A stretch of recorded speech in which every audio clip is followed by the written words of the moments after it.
Hi friends, welcome to our channel. Brahmamudi serial next ఎపిసోడ్లో ఏం జరగబోతోందో ఈ వీడియోలో చూసి తెలుసుకుందాం.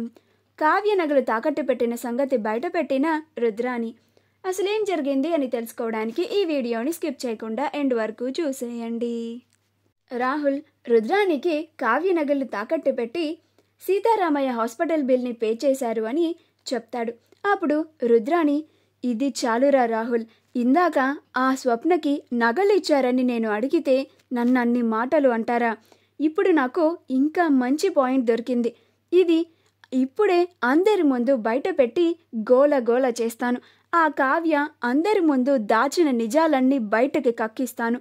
అసలు అకౌంట్లో ఎందుకు డబ్బులు లేవు, ఎందుకు హాస్పిటల్ బిల్ని క్యాష్ రూపంలో కట్టారు, ఎందుకు మా అపర్ణ వదిన ఇచ్చిన నగల్ని తాకట్టు పెట్టారో అన్ని నిజాలని నేను అందరి ముందు ఆ కావ్యని నిలదీసి అడుగుతాను అని లోపలికి వెళ్తుంది.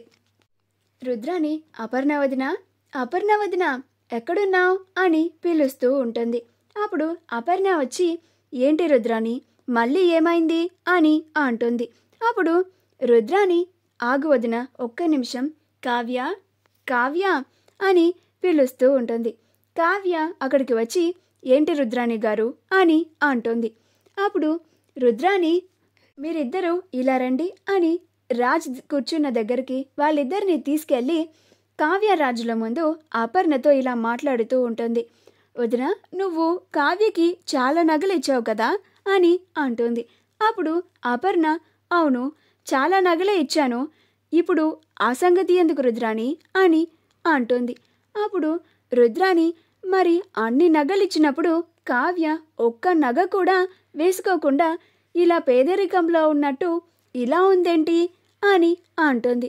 అప్పుడు అపర్ణ, నేను ఎన్ని నగలిచ్చి ఏం లాభం రుద్రాని, ఈ పిచ్చిదానికి నగలు వేసుకోవడం ఇష్టం లేదు కదా, పొద్దునే చెప్పింది కదా ఇలా సింపుల్గా ఉండడమే నాకు ఇష్టమని, మళ్ళీ నువ్వు అదే విషయం గురించి మాట్లాడుతున్నావేంటి రుద్రాని అని అంటుంది. అప్పుడు రుద్రాని, మనం ఉదయం అడిగినప్పుడు రాజ్ని పంపించి నగలను తెప్పిస్తాను అని చెప్పారు. రాజ్ ఇప్పుడు ఖాళీగానే ఉన్నాడు కదా, ఇప్పుడు వెళ్ళి కావ్యకి నగలు తీసుకొని వచ్చి తన మెడలో వేయొచ్చు కదా. ఇలా ఈ బోసిమెడ చూస్తుంటే కావ్యని చూసి నాకు చాలా జాలి వేస్తోంది అని అంటుంది. అప్పుడు కావ్య, మీరు నన్ను చూసి అంత జాలి పడాల్సిన అవసరం లేదు రుద్రాని గారు, నా కోసం నగల కోసం ఆయన అంత దూరం వెళ్ళడం ఎందుకు అని నేనే వద్దన్నాను, ఆయన తీసుకొస్తాను అనే చెప్పారు అని అంటుంది. అప్పుడు రుద్రాని, చాలా దూరం అని వెళ్ళలేదా, లేక ఆ నగలు తీసుకురాలేని పరిస్థితుల్లో ఉన్నాయని వెళ్ళలేదా అని అంటుంది. ఆ మాట వినగానే కావ్య రాజులిద్దరూ ఆశ్చర్యపోతారు. కావ్య, ఈవిడ ఎందుకని నా నగల గురించి ఇంత ఆరా తీస్తోంది అని అనుకుంటూ ఉంటుంది. అప్పుడు అపర్ణ, అదేంటి రుద్రాని, అలా మాట్లాడుతున్నావేంటి, చాలా దూరం అని రాజ్ని తీసుకురావద్దు అని కావ్య చెప్తోంది కదా అని అంటుంది. అప్పుడు రుద్రాని, అంటే నగలు ఇంట్లోనే సేఫ్గా ఉన్నాయా లేదా అని అడుగుతున్నానంతే వదినా అని అంటుంది. అప్పుడు కావ్య, ఇంట్లో పెట్టినవి సేఫ్గానే ఉంటాయి కదా రుద్రాని గారు, ఎక్కడికి పోతాయి అని అంటుంది. అప్పుడు రుద్రాని, అంటే ఇంట్లో ఉంచితే సేఫ్గా ఉండవేమో అని బ్యాంక్లో పెట్టారేమో అని నాకు చిన్న డౌట్ వచ్చిందిలే కావ్య అని అంటుంది. ఆ మాట వినగానే కావ్య రాజులిద్దరూ ఆశ్చర్యపోతారు. ఇదేంటి, ఈవిడ తెలిసి మాట్లాడుతుందా లేక ఒక రాయి వేస్తోందా అనుకుంటూ ఉంటుంది. అప్పుడు అపర్ణ, పిచ్చిగా మాట్లాడుకు రుద్రాని, నగలని బ్యాంకులో పెట్టాల్సిన అవసరం ఏముంది, అంతగా భద్రపరచుకోవాలంటే మన ఇంట్లో లాకరే ఉంది, అందులోనే పెడతారు కదా అని అంటుంది. అప్పుడు రుద్రాని, ఆ లాకర్ కూడా సేఫ్ అని అనిపించలేదేమో వదిన నీ కోడలికి, అందుకని బ్యాంక్లో ఏమన్నా పెట్టిందేమో అని రాగాలు తీస్తూ మాట్లాడుతూ ఉంటుంది. అక్కడికి ఇందిరాదేవి, సుభాష్, ప్రకాశంలు వస్తారు. అప్పుడు సుభాష్, మళ్ళీ ఏమైంది, మళ్ళీ ఈ రుద్రాని ఏం గొడవ చేస్తోంది అని అంటాడు.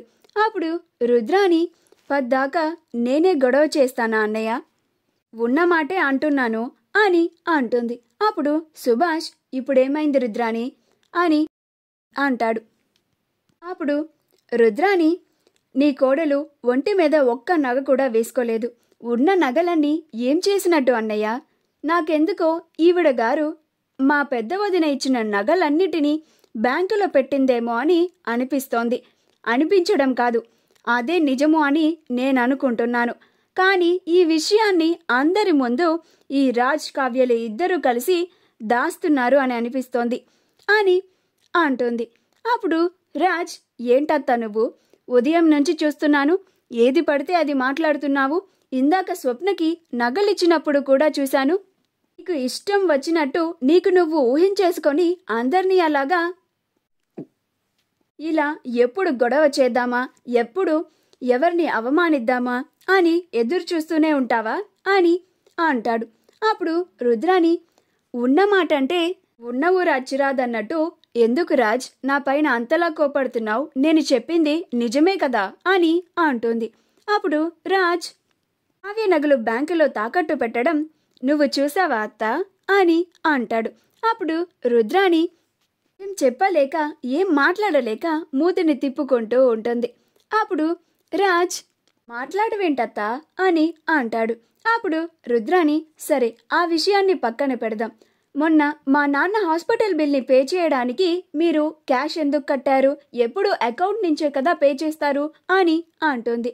ఆ మాట వినగానే రాజ్, నేను నీకు అప్పుడే చెప్పాను కదా అత్త, అప్పుడు మేము ఆఫీస్లో ఆడిటింగ్ చేస్తున్నాము అని అకౌంట్స్ అన్నీ హోల్డ్లో పెట్టానని చెప్పాను కదా, అందుకని క్యాష్ పే చేశాను. ఇందులో నువ్వు వెతకడానికి మేము దాచడానికి అంత నిజాలు ఏమున్నాయి అని అంటాడు. అప్పుడు రుద్రాణి, నేను అసలు నిజం బయట పెట్టినా కానీ ఈ రాజ్ నన్ను అందరి ముందు నా నోరు మూసుకునేలాగా చేశాడు.